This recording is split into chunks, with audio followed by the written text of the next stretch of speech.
All right, Freight Nation. Man, I hope wherever you are in this great United States that we all live in, that it's been a great freight day for you. This is my first time to ever use that line. A great freight day, Bo. You can laugh at that. That's fine. We got a great guest today, but Freight Nation, thank you so much for joining us for another episode of Freight Nation, a podcast by Truckstop. And we're glad that you give us your time. We're honored that you give us your time. We always want to bring value. That's the most important thing because your operation, the success of your operation, whether you're a trucker, whether you're a broker, whether you're a shipper in this marketplace, is what's important to us. We want to make sure that you're successful because if you're successful, then we get to keep doing what we love to do, which is to serve you. So this is why we do these podcasts, and I've done over 40 of them now. So it's been so fun. And I got another great guest today. I always do a little pre-interview, Freight Nation. If you don't know that, I always do a little pre-interview with each one of them just to kind of get to know them. And I didn't know our guest today before I got to do the interview with him, but he's what a likable person he is because of just the way in which he's grown in his over 15 years in the market. Joining us today on the podcast is Beau King, the author and presenter of Running Signals, a great data piece in the marketplace. But you're going to hear that he's got great experience in the market, all the way from being at some leaders in the market like CH Robinson and RXO and FreightWaves, and then developing things like technological solutions and data solutions for the marketplace. Man, Beau, thank you so much for joining us on Freight Nation today. Thanks for having me. I'm damn excited to be here, man. One of the cool things that we always like to start with on Freight Nation is everybody has a pathway to this marketplace. And the reason, Freight Nation, if you don't know this, the reason that I always like for someone to tell their story is because I want you to hear the legitimacy of them. I want you to say, okay, well, this is a person that knows what they're talking about, and because we're not into wasting your time, we want it to be like we said, a value to you. So, Bo, you started out in this industry 15 years ago, which is a pretty good amount of time, and that's enough time to become, an expert at several things. And so, tell us, what was your desire to get into the freight marketplace? Well, let's start with maybe there wasn't an initial desire. It was 2008, so 15, 16 years ago. 2008. Let's see. Something interesting happened in 2008 to all of us. I'm 57. I was right in the middle of my career, maturing. So, whoa, 2008. That was a big year, Bo. Yeah, I actually dodged the bullet on a mortgage roll. So I had a bank job, and I kind of last minute said no. And then I had somebody that I knew was an intern at CH Robinson at one of the other offices, and I found an opening in Richmond, and I decided to meet them. Drove up and kind of started from there. I was giving myself 18 months, when I first started in it, but it certainly grew on me. And I think everybody will tell you, and eventually, like once you get that bite in this industry, you're kind of stuck. And I just started asking more questions. Really, just started to really try to understand the market, try to understand the job, the role, and kind of put your nose to the grindstone. That's what you really got to learn early on. And I try to take that that advice from others and really try to do that. Yeah. So you entered in to the marketplace with the largest player in the world at moving freight. So you didn't jump into a shallow pool, you jumped into a deep pool. So tell me about you had several positions at CH Robinson, great company in the marketplace. And so tell me about what was your progression in that, and sort of where did your curiosity or your love for asking questions? Let me tell you, Freight Nation, he likes to ask a lot of questions. So, where was your love for that, and where'd that take you in your career there? So CH was a lot different back then, and 2008. You wouldn't think it's so far ago, but we were still using the fax machines and things like that, right? We know about those at Truckstop. It was cradle to grave too. So at least right when I started, it was you get the business, you get the carriers, you handle paperwork. So I think that appreciation of that whole line from procurement all the way end to end really helped me along. It was very competitive, right? It's 2008. You're making money off of peanut loads and paper loads and things like that. And we all know that that's kind of tough to live by. Especially as you're starting out or you get a new company, you kind of have to grow in these commodity level freight.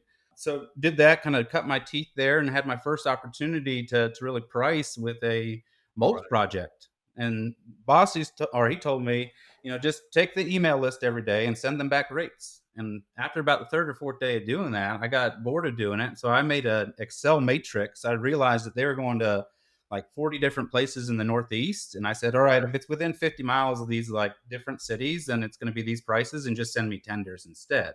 So, he told me not to do that. Ended up doing that, and that kind of got me my first taste because I started winning business off of that. I doubled revenue that year in a tougher market, and kind of got my first taste of pricing, and kind of go went from there. I was a nerd at first, though, and I got picked on early.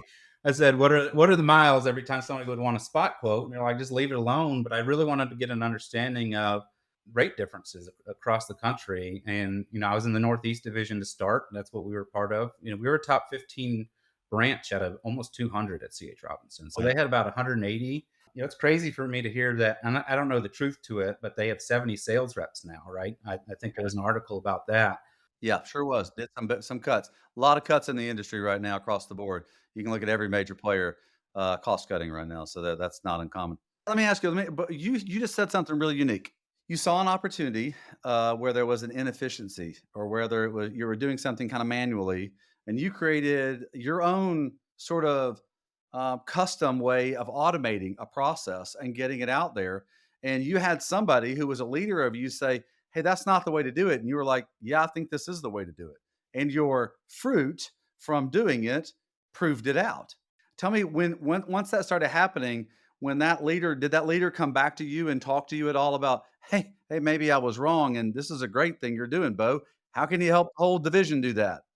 Yeah, so he was a great boss, and I'll tell you, he's highly competitive.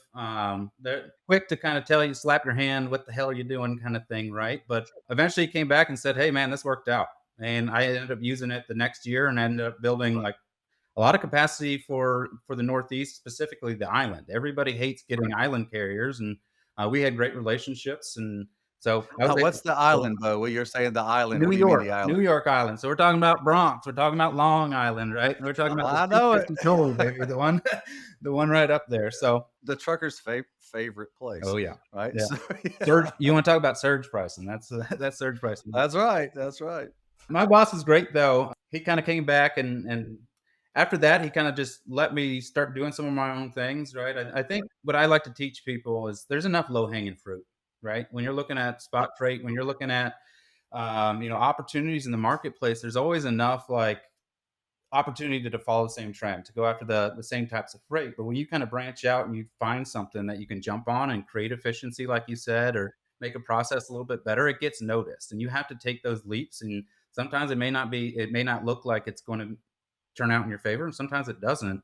But you have to take those opportunities. You have to take those risks for yourself and for your business. And I was able to do that, and I was able to build into a pricing or into a carrier supervisor role while I was there. Because of that, started really working on the process too, and creating relationships. One of the things that I absolutely dislike is just this idea of treating carriers like commodity. Right? It's not like you see that in cases, and I wouldn't say it was prolific. I thought CH Robinson did a lot of good with creating relationships, but that's really what I started to pound home was how we created relationships and how we built them and the types of freight we did and the questions that we would ask folks to understand their business. And I think that'll be the big thing that you're going to take away from me. So you were, working in a brokerage, office, and you were focused on relationships. So let me ask you a few questions. This is a good one because I deal with this all the time, listening to carriers saying you can't trust brokers, and you hear brokers saying, the carrier is so simple, blah blah blah. We just, we don't always give them all the information, or they don't need all the information. I won't say that they don't always give them. They don't need all the information, but it sounds like you took a little different angle on that. Tell me about some of these like questions that you would do to help create a better relationship with them. The easiest questions to ask are, where are they comfortable? Right. Especially when you're doing like owner op types. That was my bread and butter, the relationships. I think when we started, we were talking about having somebody strong in a relationship. Mary Terry Transportation was my first, couple that I dealt with. Right. Mary Terry's Transport. He was out of right outside of Edenton, North Carolina, and he'd haul peanuts up to Springfield, Mass. For me, and I'd take him. He'd have the deadhead from New Jersey down just to get back hauls. But if you understand their limitations, their likes, their dislikes, right? Which kind of receiver do you like to go to? What kind of freight do you like to haul? What kind of if you kind of understand some of their performance, right? You're going to get that over time. Then you understand what kind of shipments to put on you, the ones to offer, and that's the big deal. It's understanding what kind of business they like to operate, how they operate, where they like to go, and what kind of thresholds on pricing they really want. And Thresholds on pricing. Wow. Okay. All right, Freight Nation. Bo just gave you a really good pro tip here. All right. Now, so whether you're listening to this or watching this, and whether you're a broker or whether you're a carrier, this applies to both of you. So when you communicate specifically about what your needs are, both parties benefit. All right. That's interesting, Bo, because you're like, we were the broker and I was the broker, and I was interested in that because not just because it made success for them, but because it made success for you. I looked at their W-2s in some cases, and my guy like, some of my guys are making much more money than I was, right? Like, here I was in 2008, like I met, we say, and you're not coming by profits much in those years, and Yeah. 2012, right? And I saw some of these guys would work hard, but we'd find it would feel really cool for me to string like 3 loads together and consistently do that in certain regions and create relationships. So one guy that I had, he loved to go to Florida. Damn, do I hate bringing the guy to Florida, during outside of Yeah. produce season right afterwards. But then I'd create long-term relationships with other reps so that he would get the benefit of that freight. And doing that was fun for me, and it got me to understand how mechanics of pricing worked in different regions too by moving people around. So there was a lot to learn by that. Yeah, no doubt. So you developed some methodology at CH, and then that took you to another company after that. Talk a little bit about your transition to another company and why you chose to leave, and where did you find success there? 2015 is when I left CH. They were starting to go towards, I think, a little bit separate models on sales and procurement. It was kind of getting more towards like a regionalization approach. And then I had an opportunity to follow a previous boss of mine into, he was at XPO in a cold start. So in the brokerage office there. And he said, "Hey, look, they just acquired Conway, and I have all these guys begging me for, quotes left and right. I need to help kind of manage some of this." So I took that opportunity and I got to go on the sales side. I was on procurement for the first 7.5 years. Okay, swap to the sales side. And I took that to task. I went to, I wanted to become like the top sales rep in that office to kind of show I knew what I was doing, and I took every opportunity I could. So I had 60 Conway reps in the Northeast and in Mid Atlantic, and I started, or ex Conway, right? They were XPO now, and I created relationships with them. I said, "You stay where you are. You want LTL all day long. I'm not selling LTL, especially transactionally. Heck no, no, I'm not doing that on a small volume basis, right? But give me everything else." So I became the everything else for some of these, and then got some good on road or inroads, and built a customer base through that, and then started helping with the bigger accounts from there, and kind of building myself out. But I wanted to prove that I could do that. I loved being able to price different things too. So I mean, when I was at CH, I moved maybe 2 hazmat loads that whole time, right? Like we were focused. We were focused on the customers and the commodity. But XPO gave me that first chance of kind of taking that entrepreneurial spirit and going out. I did a 16-foot by 14-foot wide piece of machinery within the first like 6 months that I quoted and I made money on, and I got it sourced because I'm taking a bet. I used to tell the LTL guys, I said, "I'll quote a helicopter load of dog turds. Just tell me what you got, and we'll figure a way. We'll figure a way." Wait a minute. Are there lots of loads of No, helicopters that have dog turds? no, Is there a lot? Is that a common commodity? no, no, but it got their attention, and they say, "Hey, this guy, Sure, it somebody did. cool." Right. You were making a point. Yeah, I get. yeah. That's great. So at RXO, you end up being on the sales side for a while, but you said something common there that was common with your time at CH: pricing, pricing, pricing. How did you weave pricing into your time there? Got more involved in any of the bids that were coming in. I kind of left when I left CH. I was really well ingrained with the bids. So I know that I was on the carrier side, but I helped with many of the contracts. So we helped build out customers like Anheuser Busch, National Fruit, um, many of the paper large players out there. Kind of took that information, took that ability to kind of chop bids up, learn the process of that, and then teach the sales reps really how to start thinking about their freight differently too. And I think this is probably going to be the bigger takeaway. Just like you would with a carrier, how do you understand the customer? How do you understand their freight? And then how do you create a process that allows you to price and teach them to be more confident in their pricing and how they delivered it to their customers, and built from there. And then I inevitably got my first opportunity to kind of look at how automation would start feeding into pricing, more intimately. and that's when I kind of moved into it. Right when the pandemic hit was when I got into that kind of more technology based role. But before that, I was um, go ahead. No, no, go ahead. I was listening to you. You said that that rolled into another opportunity after the or during when the pandemic started. Because we did two things. We were able to grow our cold start consistently over the years. We also had the lowest cost of transportation for multiple years running. Define cold start for the watchers and listeners that may not know what you just said. So and I don't know if it's true of all brokerages, but this is what we called it. It's basically a formation of a P&L in a location that wasn't previously there, right? So it's just Right. like A it's brand new brand new company is office. what Yep. you're saying. Yeah, I didn't think you were talking about cold starting your old Chevy in the driveway or roll starting like we used to do with manual shift car. So, all right. So cold start. Cold start means you're starting with nothing. All right, so you're building something from scratch, as they say.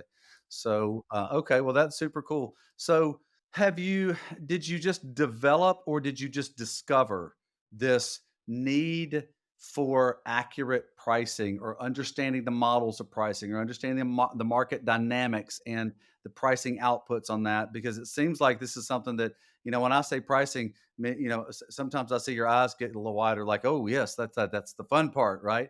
So, tell me why, for the watchers and listeners of Freight Nation, why pricing is so important to your push into the business. So much is predicated on it, and I think so little is actually understood. I believe his name's Andrew Leto. I believe he's the CEO. He mentioned at FreightWaves conference that reps spent 70% of their time in price discovery, right? And you would see that consistently, and you'd see people like consistently trying to teach price. And as we know in a lot of these organizations too, it's a tougher job, so you get high attrition. You have to get into like you have to be able to train newer reps, all the For time, sure. right? Yeah. So that's a consistent thing that you have to deal with, and you have to deal with the inflow of information, these new tools that are coming along. And I really wanted to kind of wrap my head around these things and understand how pricing was derived with these tools that we're using. And that's how I kind of got to better understanding of how they kind of work behind the scenes and what actually went into the price, right? A lot of people think that they're going to get this golden rate pre-packaged for them in any provider that they have. And that's just not the case. That's not the case. So if you understand what's the validity of this rate, what goes into it, and then what do I know externally about the market and things like that, then I can get a lot better at it. I thought I was damn good at pricing and I wanted to be able to replicate that. And how did I do it in the office? And then how could I replicate that, at an enterprise, at the full level of the organization? It took me a while, Bo, to really understand the weight of pricing in the market and how that relates to capacity. And I was explained to by a broker in about 2015 that rates and capacity were synonymous words. So, would you mind talking to the Freight Nation watchers and listeners of how what does that statement mean? That capacity and rates are the same. Yeah, they're in the same language. They're in the same sentence with each other. They're inseparable. If you think of a pair of scissors, you got supply and demand, and they're both cutting, right? Hey, that's a great Yeah, example. right. They're both cutting at the same time, and you can never Yeah, really exactly say, which is which, but we do get a good sense of how much capacity is able to cover the demand that we have out in the market with, with the price, right? And I think what a lot of people get confused with is they think capacity is just total numbers of trucks and drivers exactly instead of where, these things are located. But it tells you how much capacity do you have in certain areas or how much capacity do you have or not have in certain areas, and price is a great indicator of that. And if you're just looking at like an average across the nation, right, the ones that are higher, you can see difference of capacity in different regions of the country versus others by just monitoring the price differentials there. So the capacity equation fully dictates the price, and when there's no capacity, um, the price goes up, right? I think it was what was it? There was an analyst, I forget his name, but he basically said spot solves shortages and contract solve surplus, right? So when people really want to get into contracts, right? say that again. Say that again. That's a nice statement. Yeah. So spot solves shortages and contract solves surplus. right? So if you think about it in a, like from the demand environment, when there's a shortage of demand, everybody wants to contract, right? Because they want consistency. They want to make sure that, and that's why we get into this cycle like we're in right now, where the contract rates get a lot more competitive because Right. there's Right. less Oh, spot freight yeah, too, yeah. right? Yeah. And then when there's a shortage, the spot gets the truck, right? Because the best price gets that truck and gets that availability. So the shortage is solved by spot prices. And that's how you kind of understand the difference between the cycles is when you're going into that shortage territory of capacity, prices are going up. When you're going into that surplus, then everybody's going after contract, and you see that contract adherence get a lot better. Wow. All right, Freight Nation. I hope please pay attention to what Bo was just talking about. Super, super. And look, few times is it talked about that these. I loved your example of scissors. All right, scissors don't work if they're not joined together, cutting at the same time. They're they're just a knife, right? And not a very good one. So, but they work when they're working together. And so, but you also talked about what spot and contract, what problem are they predominantly solving when the marketplace moves because it always moves. So yeah, that's a fantastic. So Freight Nation, please pay attention to what Bo was just talking about because that's worth your 45 minutes for this one right now. That just that part right there about pricing because pricing determines everything. And think about it during the pandemic. If you weren't going to pay whatever that truck was demanding, you weren't going to get it. Pricing was pretty important. And now, today, pricing is still important. Right now, we're at a bottom part of the economic curve, which we'll talk about in a minute with your running signal report that you put out. But right now, we're at the bottom of that curve. So pricing's hard for the carriers. Some carriers just won't take a piece of freight because they're going to lose they're going to lose profitability on it, or they won't make any profitability on it.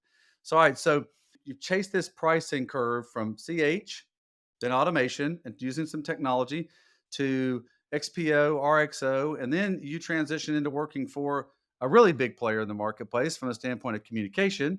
You worked with FreightWaves for a while. So talk about why you transitioned from RXO to FreightWaves. In Freight Nation, the reason I'm asking Bo to do this is that when you think about your career in this marketplace, there's always transition points. You may stay your whole life at one company, and that happens because this is trucking. But there's been so much opportunity in the last just decade alone. You could be improving your bottom line, which is what's most important to each individual, by transitioning to another company. So, talk a little bit about leaving the XPO RXO part of your career, and what was your decision to go to FreightWaves? 15 years in brokerage environment in two different houses. I loved it. Loved what I helped build at RXO, but started building an opportunity for myself to maybe branch out in more of the technology world, a little bit more of the consulting side. I really started getting more into creating these Intel decks. I wanted to be able to build again, just more on the technology end. And I think that would be the takeaway that I would have is get interested in the technology and don't feel like it's so far away from you and that you have to be able to code. I wasn't coding at any part of these roles. I wasn't coding, but I was managing an API before I left. Right, I was understanding the inner workings of it and putting business logic in so that we wouldn't have issues with quoting. Right, I'd have to understand if we do this and we quote this way. Well, then what happens? And that's really what it comes down to. It's a big if, then, but, and statements. If you can do that, you can direct a lot of technology. Yep. If this, then that, right? Like that's how a lot of this stuff works. And if you can kind of get down to that level, then you can guide some technology. Then you can start getting, build your interest in that stuff. And as you do, you can get those opportunities. And like I said, it's low hanging fruit. It's usually, or not the non low hanging fruit. It's usually the ugliest stuff that nobody wants to touch. When you can fix that, you get your name out there. You get to actually fix something for your business, and that always goes a long way. Right. Fantastic. So talk about your experience in working for what is now known as in my opinion, I was in media for 15 years, the best communicator about freight in the freight marketplace globally that I've ever seen, which is FreightWaves. And they need to be commended for their take on really truly reporting this freight marketplace, not segments, not the manufacturers of the marketplace, not sort of the unique demographics or the players in the marketplace, but the actual marketplace itself. So, talk a little bit about what was your experience there, and what were some of the things you learned? They're a great company. They have a lot of smart folks there. I was able to work closely between the products teams. Work with Zach. He he taught me one of the things about the market transitions, or one of the ways to be able to talk about it is, how it progresses non-linearly, right? So I got to learn from him. It was an overall great time with those folks. We got to work on big problems. I think they're consistently trying to think of what do their shipper communities, what do their broker communities need. I'll tell you, I've loved them for a long time. When I was in those older roles, like, you would get a periodical, or you would get some update here or there, or somebody pass you like some bank information, or a sell side report from an analyst. But then 2018, I see for the first time, I'm seeing some of these tender rejection charts, and I'm using it. I used it to help price. I knew the market was going down in the back half of 2018. I think because watching a couple of those, and XPO is one of the first companies to work with those guys to, or to bring them on, and we really utilize that information, and it really helped me. So seeing that visibility, that real-time information, it's so powerful. And to be able to incorporate that from just strategic level to actually integrating the data, and not, if it's not just them, but just integrating data in general, I think it's a fantastic opportunity, and they're some of the best at it, and they really care about their customers, they care about their vendors and their relationships with their vendors. And I learned a lot in that time working with those folks. I do really have a high respect for them. You mentioned something here. You said get interested in technology. All right. So, where has that been a benefit in your career where you've been able to advance faster or better or larger than not like taking a look at it? So one thing that I've tried to like build a philosophy for myself when I manage is, know your intersection. And by that I mean, know the roles and know some of the responsibilities and the language people use, around you. So when you're a carrier rep, right, it's FABP, it's your sales reps, it's other folks. When you're in a variety of roles, you're going to see where do you kind of end and begin with these others, because you're not able to do any of these roles ever completely by yourself. And there's so much siloization in the world. So, you only go ahead when you're able to kind of put these things together. And that's what I was able to do. I was able to ask questions and start learning this world a little bit more. We had some of the first, robotics process automation, and I signed up to kind of understand how it worked. And from there, that's where I got my opportunity to take over that arm of automated bidding at RXO by getting incorporated with those. And then, like I said, it's if, then, but. You worked on the automated platform on the RXO side. So oh, that's fascinating.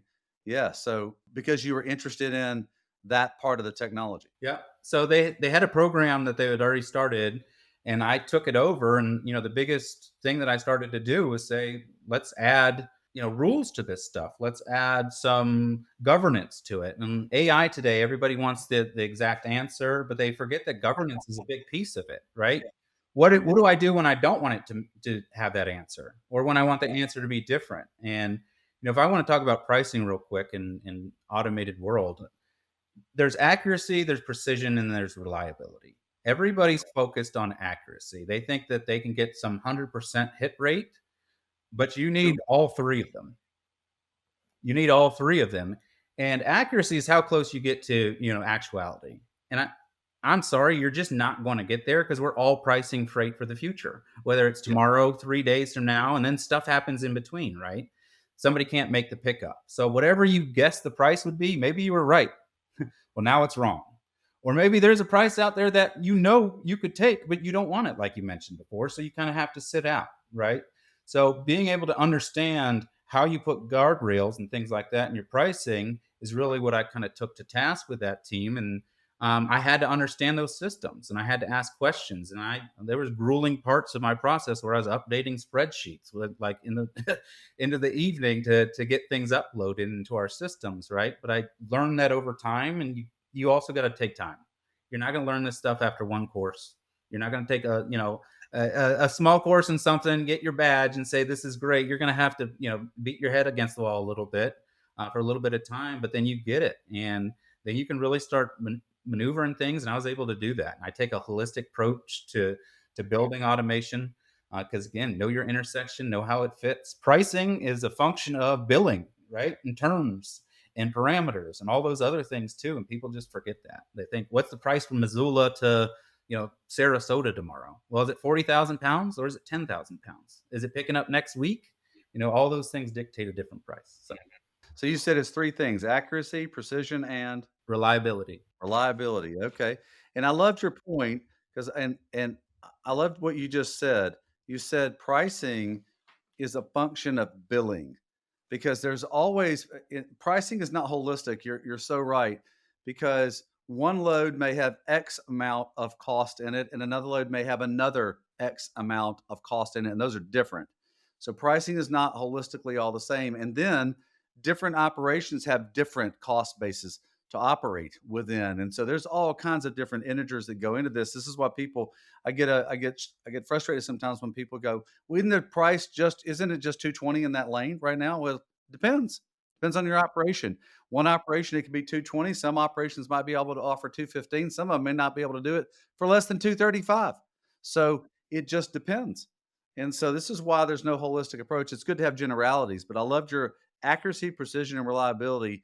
And pricing is a function of billing. That's just the salient thing to say because most people are never going to hear that.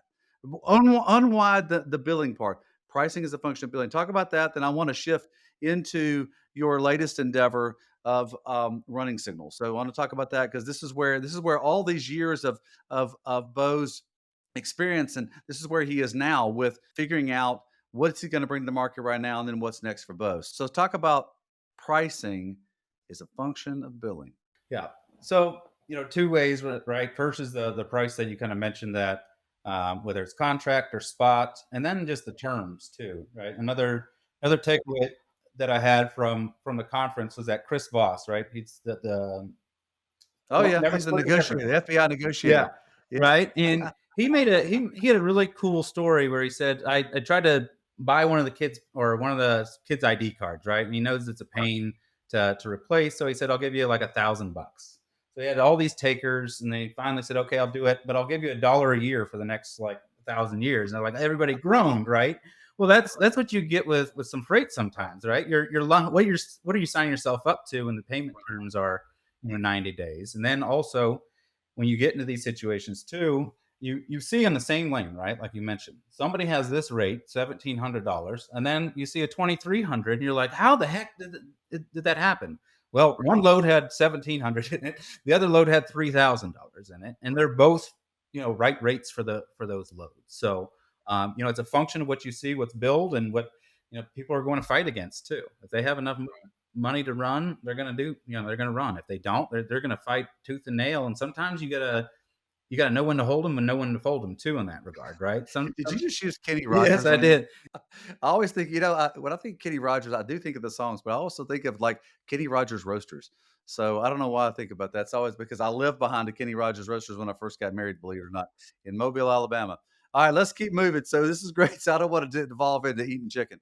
All right, so really, really great advice, and thank you so much for being willing to talk about this because pricing is it's where the it's where everything begins and ends in this marketplace. It's all around pricing, around the marketplace. So you've learned a lot. You've worked in technology. You've taken on some things, and you've always kind of taken that and added it to your experience level, and you've begun to another part of your career right now, which is you positioned out of freight. You've sort of transitioned out of FreightWaves into running your own sort of a data consultancy or advice consultancy in the marketplace with using your experience with with the leaders in the marketplace you've worked with.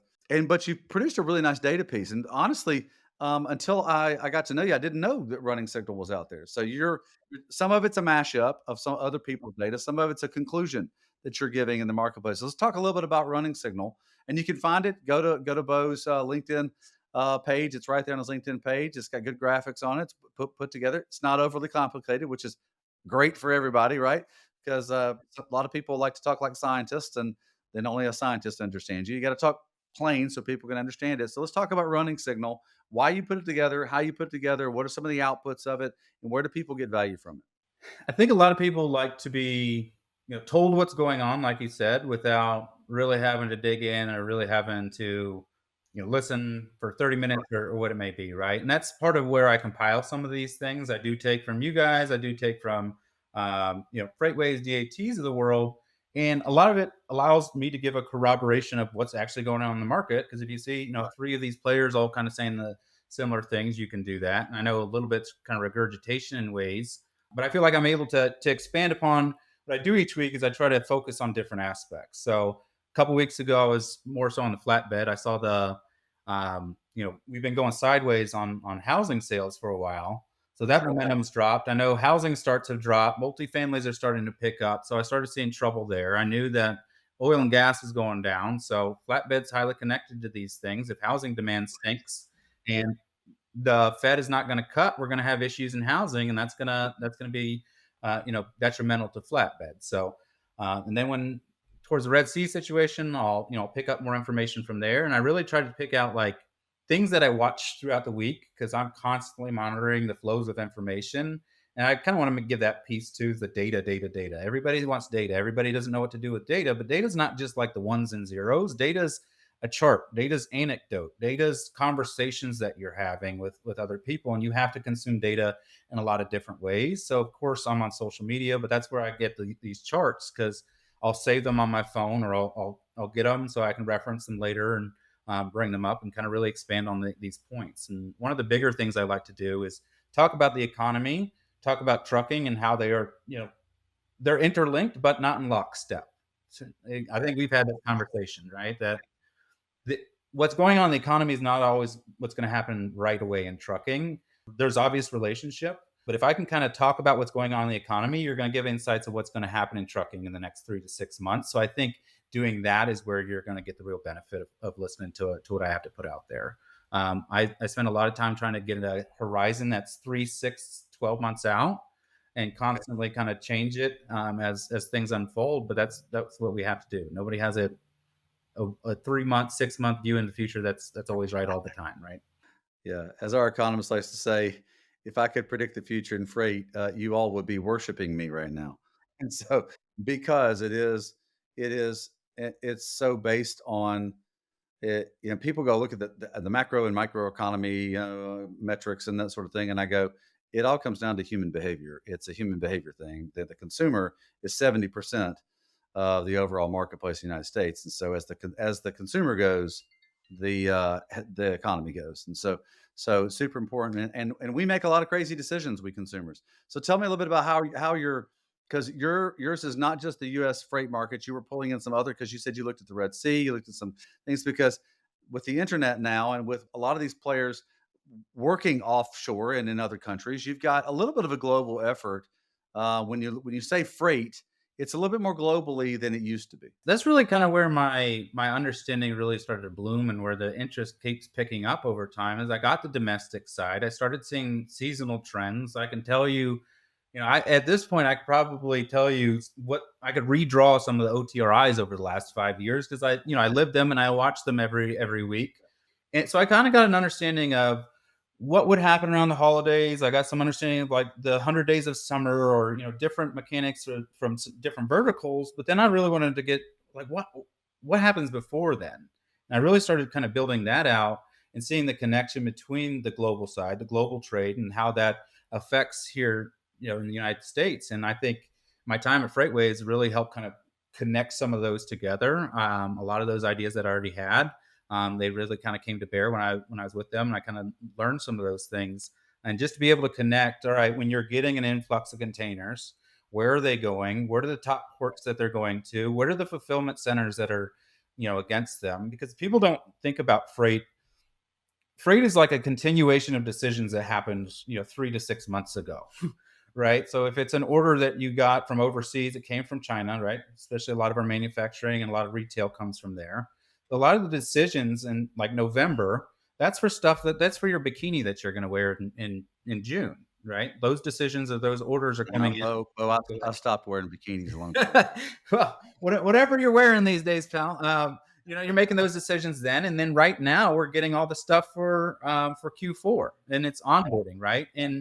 And then you're getting towards you get the end of month mechanics that then push certain types of profiles of freight. So understanding that, I got a good understanding there. But then how do you link it with the global influx? What that does to pricing? 2021 should have everybody got interested in 2021 and 2022, Sure. all the ships, right? So I think that really helped. And then just kind of expanding on the macro economy, the global economy, and how these things are going, how it influences trade deficits, how it's looking where we have, China's exporting like crazy right now. And that's contributing to some of the flows that we're seeing. Southeast Asian trade to the United States is up to, I think, 4 or 5 years highs. We're seeing TEUs, which is going to influence, Southern California, which has had its own issues. And that's probably one of the areas that's had more capacity taken out, right? It's not just capacity overall over the country, it's capacity in areas. And with the regulations, like you mentioned, we've had a lot more people move out of California as well.